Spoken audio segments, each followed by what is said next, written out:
Oh, trust me. Every time when I felt like I would meet One Direction when I was a really huge One Direction fan, every time I got so close to meeting them, or even seeing them in person, it always got thrown off.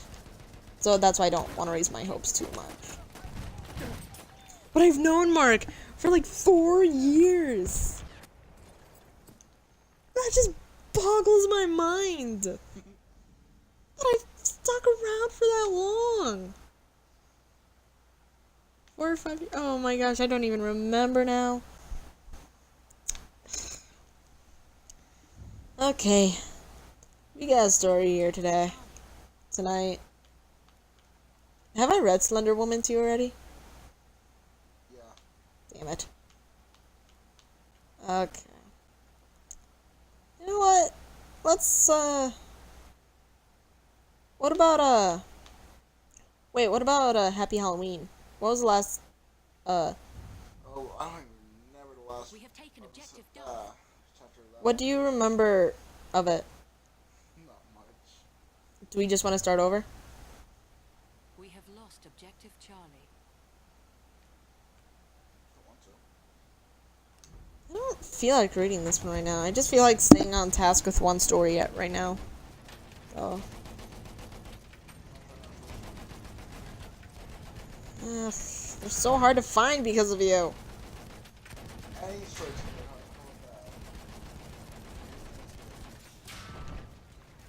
Mm.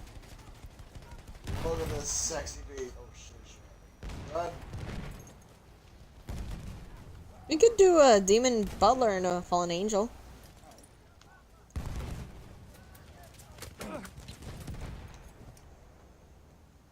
There's only 2 pieces to it, pretty much, so. Familiar arrival at a birthday party. Sebastian's POV.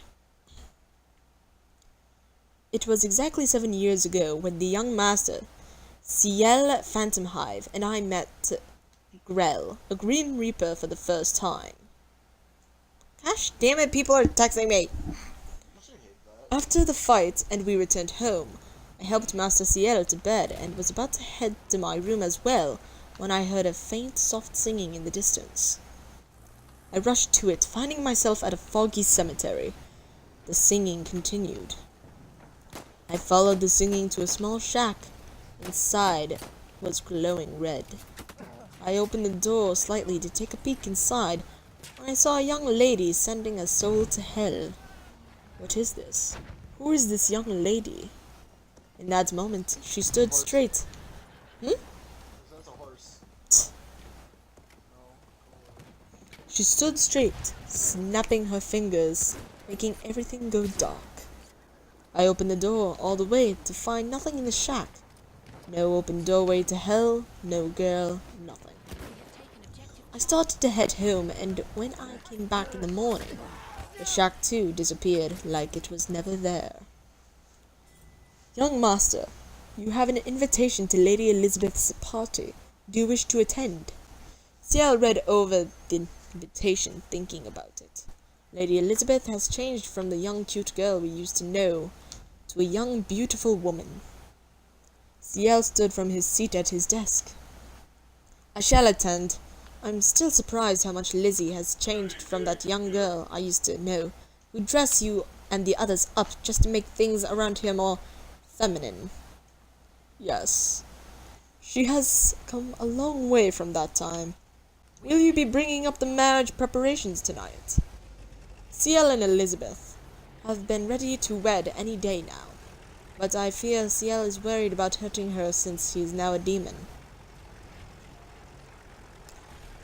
I love Elizabeth, dearly I do. I don't want to hurt her, because I am a demon now.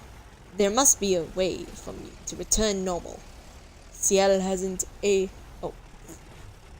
that is wrong. Ciel has aged slower, but looks the same age as Elizabeth. If they do marry, he will be watching her grow older as she questions why he has not aged over a day.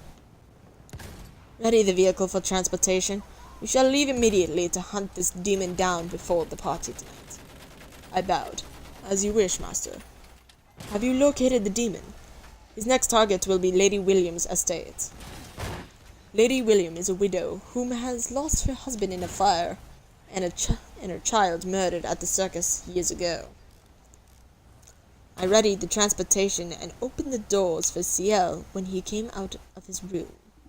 I closed the door and told the driver to drive us to William's estate. The demon we'd been hunting has killed many widows and men who had lost their wives and husbands, either recently or has not gotten over. When we arrived, we secured Lady William and the demon arrived. I made sure my master was safe with Lady William, while I handled the demon when, in the midst of battle, it covered its ears, jumping out the window, fleeing for its life to get away from the noise it heard. Now was the perfect time to strike him. Yet if I got too close, I too would have been caught holding my ears from the deathly sound. The noise was high-pitched, yet the sound didn't target me directly. I turned to Ciel and Lady William. Do not leave this house. Do you understand me? Keep all doors and windows shut. I jumped out the window after the horrendous beast. Stopping in an alleyway, I looked around when I sensed the demon coming from above, hoping to ambush me. I rolled out of the way just in time, its hungry eyes fixed upon me. Let me be and feed upon that widow. It's such a shame. You claim to needing to eat them, and yet you never seem to finish your meal. Demons like you embarrass me in front of the underworld. Before either of us could make a move, a humming came from the darkness. A familiar humming. A pair of glowing cat's eyes were the only things that could be seen in the darkness. I was memorized by their beauty. I tried to look away before I went to see this mysterious cat when the demon punched me down to the ground. I got up when it laid its foot upon my chest, keeping me down. I tore its foot off of me, ripping it from its body. The demon screamed in agony, hoping to attack me again when its left arm was sliced clean off. The demon fell to its knees, bleeding fast out, looking at me, then to the darkness, seeing who was in the darkness. No, please let me live! The demon looked to me, begging for mercy. Please, please let me live. I'll never attack another soul and not finish eating it again. I swear. I'll go after the orphans. I'll take care of them. I'll do anything. Quick blade sliced its head off, shutting it up. I looked at the glowing eyes, the smell of blood in the air from the mysterious stranger. I took one step forward, and she or he left in the blink of an eye. I returned to Lady Williams and Ciel, asking, "Are you two all right?" "We're fine. Thank you for saving my life," Lady Williams said happily. I checked the time. Forgive me, Lady Williams. My master has a birthday party to attend to. Master? Ciel walked over to me, ready to leave. As we were about to leave her, she called out to us. Wait! Is it Lady Elizabeth's birthday? Yes, mistress. Send her my congratulations. Of course. How thoughtful of you. Have a good night, Lady Williams. And good night to you, too. What? It's not part of the story. It rhymed. I walked Ciel to the vehicle, and we set off to Elizabeth's party. Once we arrived, we were immediately welcomed in, and Elizabeth rushed over immediately. So glad you couldn't make it, Ciel. Her voice was smooth and mature. She stood a few feet away from Ciel, not tackling him like she used to. Instead, she gave him a warm hug, and he gladly returned it. So glad I could be here for you as well. She blushed, smiling warmly. Come in, and mingle with the other guests. Ciel mingled with many guests, allowing me to mingle to separate guests occasionally, until I looked over and saw Elizabeth mingling with another guest when a girl with long, silky, smooth hair, steep, slanted bangs to the left, surprising Elizabeth, who was excited to see her. She wore a lovely black gown and a beautiful rose in her hair, as black as night. Elizabeth grabbed the girl's wrist, pulling her over to Ciel and I, calling Ciel's attention. Ciel, Sebastian, I would like to introduce a dear friend of mine, Evie. Evie, this is Ciel and his butler, Sebastian. Pleased to make your acquaintance. So, Master Ciel began, you are Evie. I've heard much about you from my dear fiancé. You are exactly how I pictured it. How charming. Thank you. I am flattered, she said. She looked over at me, noticing I was staring in awe and clueless. How come Ciel hadn't told me of her? She is truly divine. And those cat-like hazel eyes. Wait, her eyes. They look exactly like those in the alley. Something the matter? Evie asked, pulling me from my thoughts. Oh, forgive me, Miss Evie. I couldn't help but be captured by your beauty. Oh, gosh. She blushed, turning her head speechless. Elizabeth cut in. Ciel, can I ask a favor of you? Yes, Lizzie. Why don't we speak more in private? I would like to... Well, wait. I would like to... I forgot a word or two. I would like to speak to you in private as well. Sebastian, do you keep Evie company? Ciel spoke in my ear, whispering, keep an eye on her. Something's not right with her. You can count on me, Master. Ciel and Elizabeth went up the stairs to her room, leaving Evie and I alone. Evie sighed, going out to the garden. I followed her immediately. She ran to the maze, taking a left turn. I quickly followed behind her until I lost track of her. I didn't hear her footsteps or see her once. I stopped in the middle of the maze's circle, sitting down on the stone bench, confused. How could I have lost her so easily? I'm impressed. That low British voice is hard to do. I'm impressed. I looked forward, looking for her, waiting for her to come through from one of the passages. You certainly are one hell of a butler. She came from the shadows of the middle passageway. I smiled. Thank you for the compliment. I can reassure you I live up to the expectations of my master. She smiled kindly. I believe you. Tell me, how did you and Ciel come to meet? She asked, coming to sit by me. I'm sorry, but I cannot tell you that, mistress. She looked at me with both suspicion and offense. Please, call me Evie.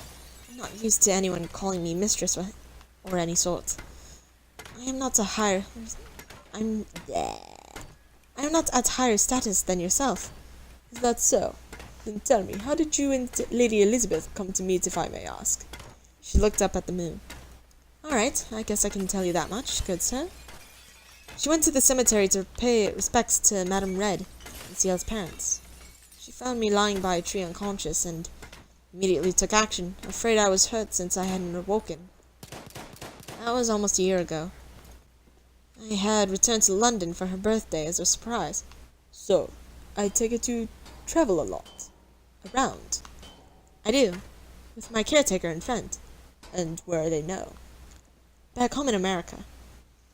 Ah, so you're American. I must say, you almost had me fooled, acting British like that. I would have never guessed you were from another country. Such talent. She blushed, looking down. Thank you. She perked up as if she heard something and got up, running out of the maze. I followed close behind. Once we neared the start of the maze, we slowed down to a walk, where Ciel and Lady Elizabeth were standing waiting for us. So, you decided to play cat and mouse in the maze? Ciel asked sarcastically. Yes, sir. It appears in the end I was the mouse. Ciel laughed. Evie, I congratulate you for beating my butler in that tedious game. It was nothing, Evie said, looking at her. After all, you do have an amazing butler. I felt flattered from when she said that. Now then, Ciel continued on, looking at me seriously. Sebastian, I have a favor to ask. So, what do you think? I actually kind of like it. You're interested? Yeah. off to the next chapter then, which is the only second chapter that I'm still kind of working on. And this is from Evie's point of view now. Impure, unclean. He led a horribly disgusting life, and even further went to a demon to grant your wish and became a sick child. In the end, your death was tragic by the hands of your own demon butler. You wanted someone to never leave you alone. You sincerely could have asked for an angel rather than a spider demon.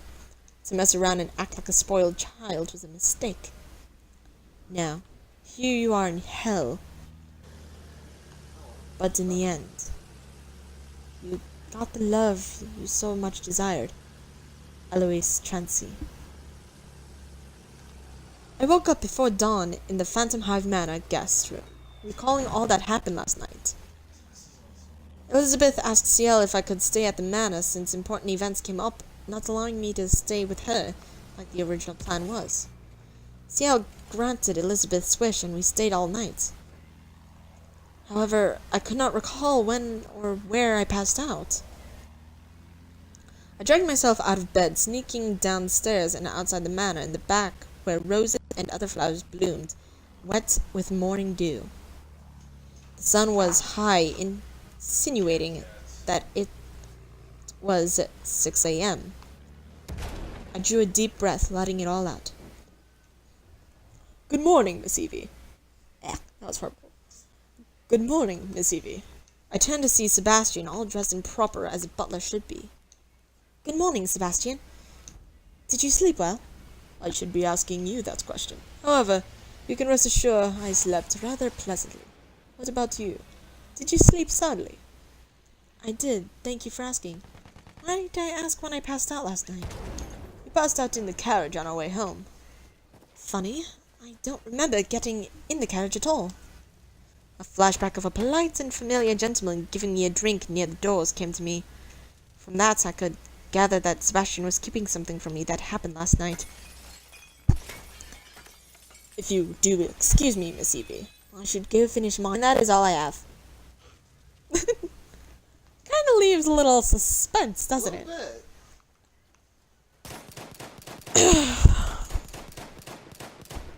No, you'll never know what it is that happened that night. Yeah, I'm pretty sure. Why I laughed? Yeah. That plane crashed into the house.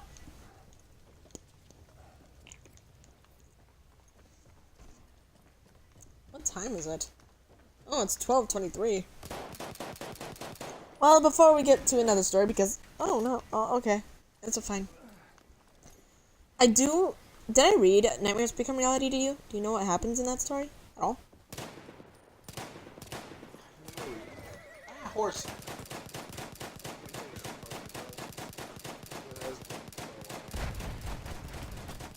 Alright, well, before we get to that one, I want to read you Once Upon a Time. But before I read that... I get into the bathroom. Okay. There is toilet paper in the bathroom, right? Take it out? I didn't take it out, no. I hope not, otherwise I'm going to wring your neck. I don't do that. My neck is beautiful.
Return to the combat area.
return to the combat area.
What? I think probably one of the chapters start on the Oh. This one ain't that bad. Do you know Once Upon a Time? The show? Yes. Okay.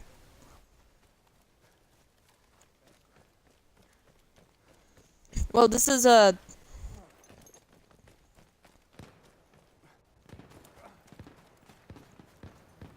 This is the only chapter of it, but it'll give you a good idea of what's to come in the future. The Unfinished Tale of Ruridith Arenwian. It's a hard name to say. Once upon a time, there lived a young elf princess. She lived in an enchanted forest kingdom, hidden from man along with her mother and father. Happily, the king and queen lived with their young and radiant daughter, caring for their kingdom. They fought no wars, for they had made peace with everyone who had lived and come through their kingdom. One day, the king and queen decided to go see the merfolk living nearby in the ocean about their young daughter, for she had been having strange dreams. Hoping the king, King Triton, would provide some of his wisdom to them, they had departed immediately, bringing along their insistent daughter. Once they had arrived and told King Triton of these strange dreams of the Sea Kingdom, they waited for him to tell them his wisdom. Surprised, King Triton called upon his 6 beautiful young daughters. Among them was his youngest daughter, Ariel, who was about to turn 6 years of age in a few days. The elf princess saw Ariel and took interest to know more about her, for she was the same age. King Triton had examined each of his daughters and noticed that Ariel was acting strangely. Hoping the elf princess's strange dreams were nothing more than just that, he had asked her what was wrong. Ariel did not reply, but merely continued to stare at the sea floor. She was pale and had not been eating for the past couple of days, just as the elf princess's dreams had shown to her. King Triton called for a mer-doctor to take a look at Ariel and sent his 6 girls back to their room. As soon as the mer-doctor had come, he had checked on Ariel. When King Triton heard the results, he was devastated, for the elf princess's dreams had come true. Ariel was terribly sick, for she had been poisoned. The elf princess asked if Ariel had taken something a few days ago. King Triton said she had playfully taken some of his dessert and nothing else. The elf princess explained that in her latest dream, someone had tried to poison and kill him. Enraged, King Triton had sent out soldiers to find the culprit immediately and bring him or her to justice. Looking into her small sack she had brought, the elf princess gave the mer-doctor a cure for the poison and was thanked by King Triton. After the culprit was captured and punished for her misdeeds, she was banished. The name was never mentioned, nor was the culprit seen again for a long time. Since that day, the elf princess The young elf princess and Ariel were best of friends.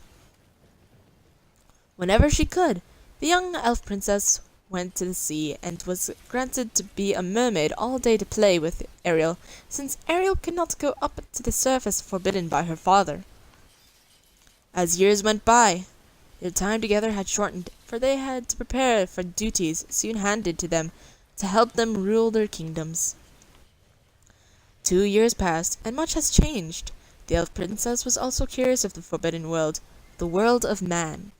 Much like the merfolk, elves were forbidden to enter this realm, for it was believed to be tainted.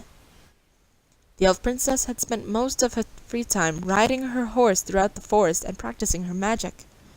One day, she was on her... Wow. I think it autocorrected to was instead of way, but I'm not quite sure. She was on her way to her special place when she had heard a strange sound.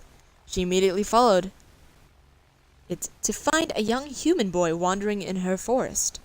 She got off the horse and studied the boy from among the trees. She had never seen a human before, for no human has ever stumbled in this forest of hers. He looked around as though he was scared, not knowing where he was. "Are you lost?" she asked in a sweet and kind voice. He had looked towards where he had heard the voice, his youthful features attracting her. She drew her hood up to hide her elvish appearance in case he had seen her. "Who's there?" he asked, his chalk brown eyes darting everywhere.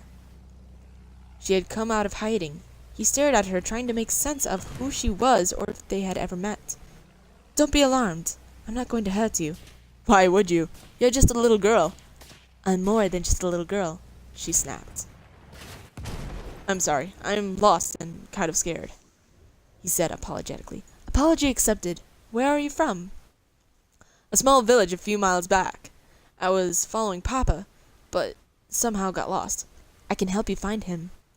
"Have you seen him?" "No, but I have something that could help track him down."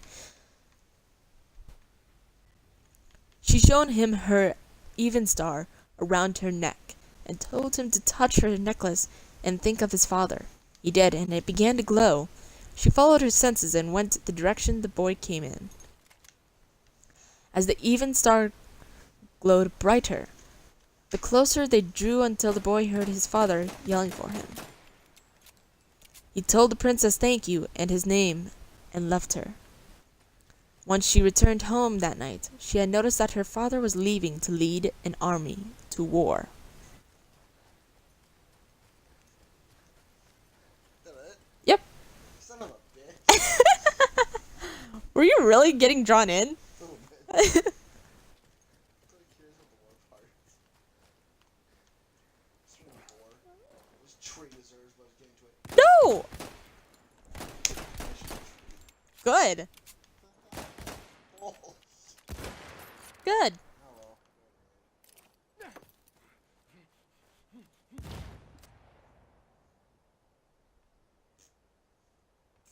Laya, I got that tree. Right around tree. See how old it is. Can't count that. There's a tree. Can you count that one, please? Why should it? You shot it. I'm shooting it. Give me your bark. I didn't want to send that! What? Stuff.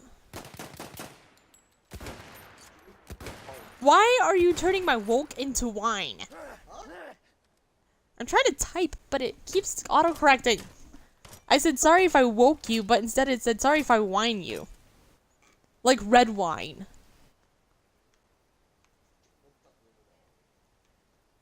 Wow, I just realized something. This tree's square. So? What's tomorrow's plans? I don't know either. What do I want to do tomorrow? I'll, probably get up, eat, see if I can get back to the river rats and ask for my check.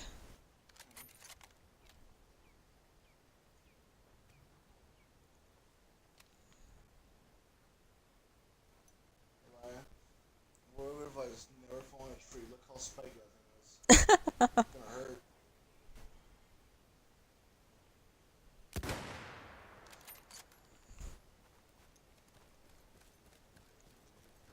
Well, until you stop, I'll just go to the chapter 1 of Nightmares Become Reality to bring you back into the story.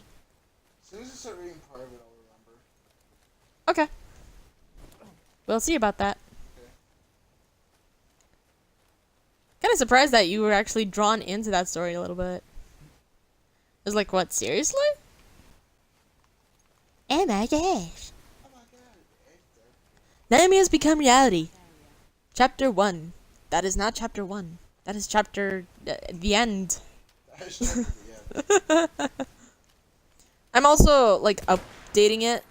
Like, finding, little loopholes or, like, little, stuff